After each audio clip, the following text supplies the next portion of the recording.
거룩하신 하나님, 오늘도 저희들을 이 아침 주의 전에 먼저 불러주시고 주님의 은총의 말씀 가운데 오늘도 주님과 동행할 수 있도록 은혜 주셔서 감사합니다.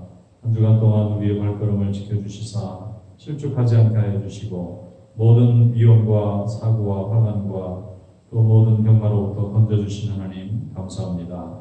오늘도 우리 성도들 건강하게 또 강건하게 하나님과 동행할 수 있도록 주여 인도하여 주시옵소서. 특별히 우리 성도들 주일을 예비하는 귀한 마음을 허락해 주시고 주님께 영광 돌릴 때에 우리 하나님께서 하늘의 신령한 복으로 땅의 기름진 복으로 채워주셔서 주님과 동행하는 삶이 날마다 기쁨과 찬양이 넘치는 삶이 될 수 있도록 주여 함께하여 주시옵소서. 환난 중에는 가정들이 있습니다. 하나님 긍휼히 여겨주시고 또 치료 중에 또 수술을 준비하는 가정들 하나님께서 건강 주셔서 그 모든 병으로부터 다 나음을 입을 수 있도록 주님 함께하여 주시고 늘 병자를 긍휼히 여기신 우리 주님께서 치유해 주실 것을 믿고 날마다 간구하는 시간들이 될 수 있도록 역사하여 주시옵소서. 또 저희들 이 추수의 계절에 우리 하나님께서 우리의 믿음도 결실하게 하시고 하나님 나라 확장에 크게 쓰임받는 귀한 믿음의 분량으로 하나님 인도하여 주시옵소서. 오늘도 말씀 듣사오니 은혜로 함께해 주시기 원하옵고 예수님의 이름으로 감사하며 기도드리옵나이다. 아멘. 하나님의 말씀 창세기 25장입니다. 창세기 25장 1절로 마지막 절까지 한 절씩 교독하겠습니다. 아브라함이 후처를 맞이하였으니 그의 이름은 그두라라. 그가 시므란과 욕산과 무단과 미디안과 이스박과 수아를 낳고 욕산은 스바와 드단을 낳았으며 드단의 자손은 아수르 족속과 르드시 족속과 루미 족속이며 미디안의 아들은 에와와 에벨과 하녹과 아비다와 엘다이니 다 그두라의 자손이었더라. 아브라함이 이삭에게 자기의 모든 소유를 주었고 자기 손자들에게도 재산을 주어 자기 생전에 그들로 하여금 자기 아들 이삭을 떠나 동방 곧 동쪽 땅으로 가게 하였더라. 아브라함의 형년이 175세라. 그의 나이가 높고 늙어서 기운이 나하여 죽어 자기 열조에게로 돌아가매 그의 아들들인 이삭과 이스마엘이 그를 마므레아 헷 족속 소알의 아들 에브론의 밭에 있는 막벨라굴에 장사하였으니 이것은 아브라함이 헷 족속에게서 산 밭이라. 아브라함과 그의 아내 사라가 거기 장사되니라. 아브라함이 죽은 후에 하나님이 그의 아들 이삭에게 복을 주셨고 이삭은 구엘 라이로이 근처에 거주하였더라. 사라의 여종 애굽인 하갈이 아브라함에게 낳은 아들 이스마엘의 조건은 이러하고 이스마엘의 아들들의 이름은 그 이름과 그 세대대로 이와 같으니라. 이스마엘의 장자는 느바요시요 그 다음은 게달과 아쿠엘과 밉삼과 미스마와 두마와 마사와 하닷과 데마와 여들과 나비스와 게드마니 이들은 이스마엘의 아들들이요 그 촌과 부락으로 된 이름이며 그 족속대로는 12지도자리였더라. 이스마엘은 형년이 137세에 기운이 다하여 죽어 자기 백성에게로 돌아갔고 그 그 자손들은 하빌라에서부터 압수르로 통한 애굽 앞술까지 이르러 그 모든 형제의 맞은편에 거주하였더라. 아브라함의 아들 이삭의 조건은 이러하니라. 아브라함이 이삭을 낳았고 이삭은 40세의 리브가를 맞이하여 아내를 삼았으니 리브가는 밧단 아람의 아람 족속 중 도두엘의 딸이요 아람 족속 중 라반의 누이였더라. 이삭이 그의 아내가 임신하지 못하므로 그를 위하여 여호와께 간구하매 여호와께서 그의 간구를 들으셨으므로 그의 아내 리브가가 임신하였더니 그 아들들이 그의 태 속에서 서로 싸우는지라. 그가 이르되 이럴 경우에는 내가 어찌할꼬 하고 가서 여호와께 묻자온대. 여호와께서 그에게 이르시되 두 국민이 내 태중에 있구나. 두 민족이 내 복중에서부터 나누이리라. 이 족속이 저 족속보다 강하겠고 큰 자가 어린 자를 섬기리라 하셨더라.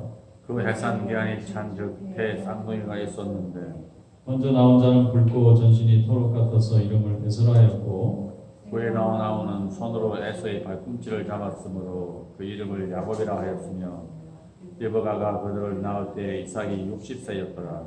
그 아이들이 장성함에 에서는 익숙한 사냥꾼이었으므로 들 사람이 되고 야곱은 조용한 사람이었으므로 장막에 거주하니 이삭은 에스가 사냥한 고기를 좋아하므로 그를 사랑하고 리브가는 야곱을 사랑하였더라. 야곱이 죽을 쑤었더니 에서가 들에서 돌아와서 심히 피곤하여 야곱에게 이르되 내가 피곤하니 그 굵은 것을 내가 묻게 하라 한지라. 그러므로 에서의 별명은 에돔이었더라. 야곱이 이르되 형의 장자의 명분을 오늘 내게 팔라. 에스가 이르되 내가 죽게 되었으니 이 장자의 명분이 내게 무엇이 유익하리요. 야곱이 이르되 오늘 내게 맹세하라.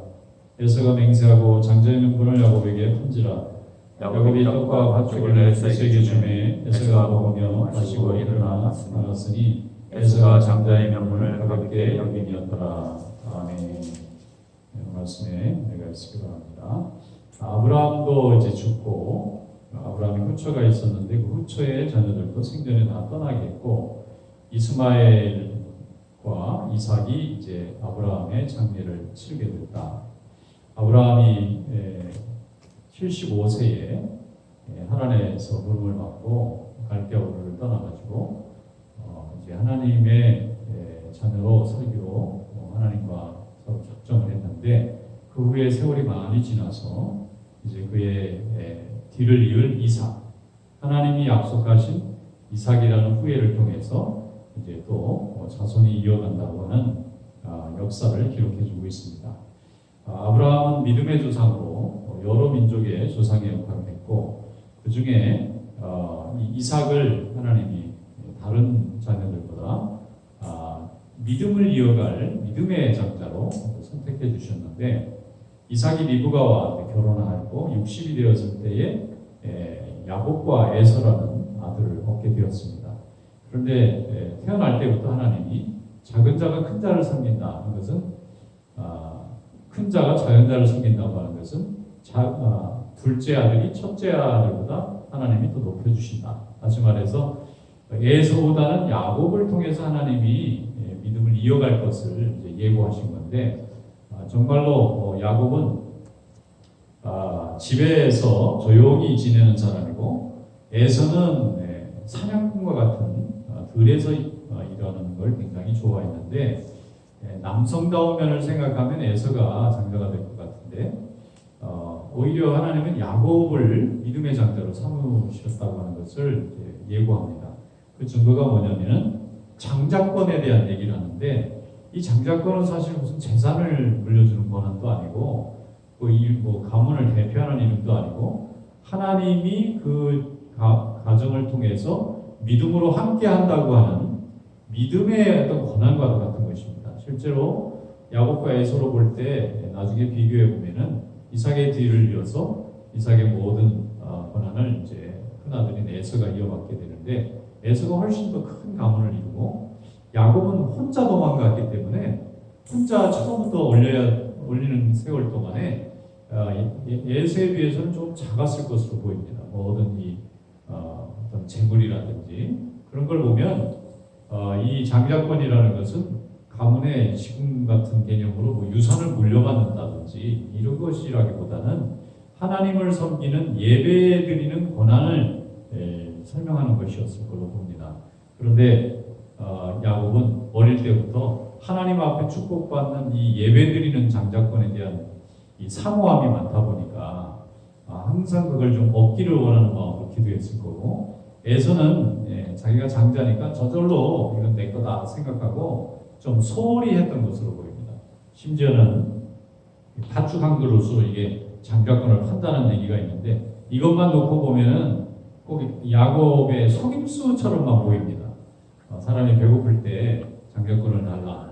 가령 이것이 장자권이 아니고 무슨 땅 문서라든가 집 문서라든가 뭐 이런 거였으면은 속이는 게 되고 또 속는 것이 될 텐데, 에서도 가치 없게 생각했고 야곱은 굉장히 사모했고 하나님에게 복받는 권리였을 거로 봅니다. 야곱은 하나님에게 내가 굳이 복을 달라고 할 필요가 있느냐, 나는 저절로 복을 받을 수 있는 장자의 포지션을 가지고 있고, 부모님도 그렇게 생각하고 내 자신도 그렇게 생각하는데 결국은 다 나한테 돌아올 게 아니냐. 그러니까 말이라도 동생이 장자권을 달라고 하고 팥죽 주겠다고 하니까 거의 농담 비슷하게 줘버린 거예요. 그런데 나중에 아버지가 복을 빌어줄 때 하나만 빌어줄 수 있다고 하는 것을 생각하지 못한 겁니다. 장자권은 나눠서 가질 수 있는 것이 아니라 정말 사모하는 사람만 그것을 가질 수가 있고, 아무리 모든 객관적인 인간적인 면에서 당연히 그 사람의 것이라고 생각하는 자리에 있을지라도 하나님에 대한 사모함이 없으면 결국 실수를 하든지 아니면 소홀하든지 게으르든지 판단을 못하든지 자기의 것이 되지 않을 수가 있다는 것입니다. 우리가 믿음 생활할 때에 신앙생활이라는 것은 하나님과 개인적인 관계이면서 동시에 예배는 공동체적인 것이잖아요. 그러니까 예배하는 자리 또 하나님을 섬기는 자리를 사모하는 사람은 어떤 악조건 속에서도 그 자리를 지키기 위해서 수고하고 애쓰고 판단합니다. 그러나 믿음이 없고 하나님과의 관계가 중요하지 않은 사람은 그런 여러 가지 환경과 장애물들이 안 해도 되는 조건으로 너무 좋은 거예요. 에서는 바로 그런 자리에 섰던 겁니다. 신약성경에서 야곱과 에서를 해석하면서 야곱은 믿음으로 하나님의 복을 구하는 사람이고, 에서는 그 복을 하나님이 충분히 주셨음에도 불구하고 그것을 소홀히 여겼다. 에서는 장자권을 소홀히 여겼다. 이 믿음의 장자권입니다. 오늘 이 시대에 하나님께서는 우리 성도들을 믿음의 장자로 세워주신 것입니다. 그래서 믿지 않는 자들 앞에서 믿음의 장자로서 교회를 지키고 또 예배를 지키고 믿음을 지키고 또 믿지 않는 자들의 마음속에 생명의 주인 되신 하나님, 우리 인생을 결국 심판하실 하나님을 알려주는 사명을 맡았다는 면에서 우리는 레위 지파와 같은 사람들이고 또 야곱과 같이 장자권을 사모하는 사람으로 하나님이 불러주셨습니다. 그러면 야곱의 인생이 인간적으로는 너무나 연약하고 부족했지만 하나님은 야곱이 더욱 하나님을 의지하게 되고 자기 자신은 더욱 겸손하게 만드셔서 나중에 이 야곱을 통해서 12아들이 지파가 세워지게 되고 큰 민족을 이루도록 하나님이 역사하신 것처럼 우리가 하나님 앞에 예배하고 기도하고 믿음의 장자로서 또 믿음의 장자권을 사모하는 야곱과 같은 마음으로 하나님 앞에 나아가면 하나님께서 야곱을 동행하신 것처럼 우리도 동행해 주실 줄 믿습니다. 오늘도 이런 믿음 가운데서 더 열심히 주님을 사모하고 예배를 사모하고 하나님 나라를 사모하는 귀한 믿음 되시기를 주님의 이름으로 축원합니다. 기도하겠습니다. 하나님 아버지 감사합니다. 오늘도 저희들에게 큰 은혜를 베풀어 주시고 오늘도 우리의 성도들 건강하게 안전하게 또 평안 가운데 풍족함 가운데 인도해 주신 것을 감사합니다.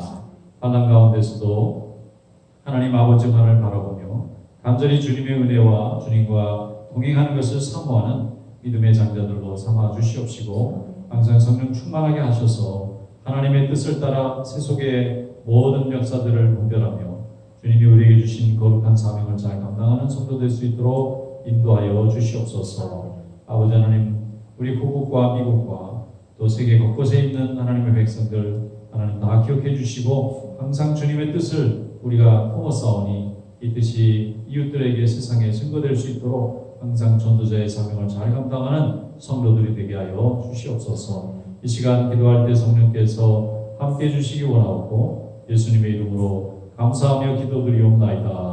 아멘.